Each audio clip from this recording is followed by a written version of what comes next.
Okay guys, here's a tiny house.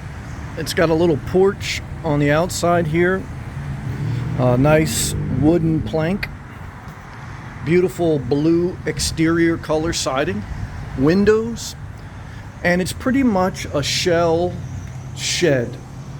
So this is technically a shed, right? But you see it has the overall structure of a tiny house, and that's all a tiny house is pretty much a shed.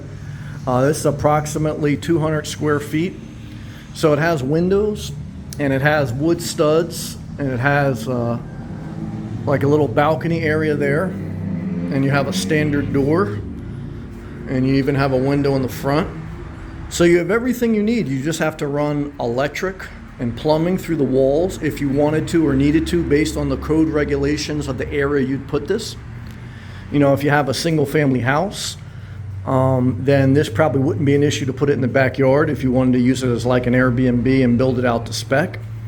But if you didn't have that, and then you need to check with your local jurisdiction, and a lot of jurisdictions, they don't allow houses under 1,000 square foot, not newly built houses. And that's a real problem with American home builders these days. They build above 1,000 square feet. And the average person, single person, married person, or even one kid, they don't need more than 1,000 square feet, okay? If they want that, that's fine.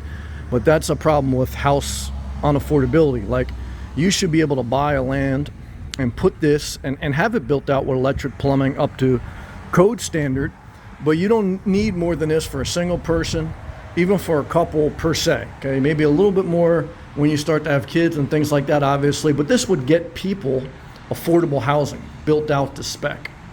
But that's the major issue, is the permitting, because I do believe you should have permits, you should have inspection that keeps housing regulated properly so that it's safe and that there's somewhat of a uniform standard in the community, and the community doesn't go down.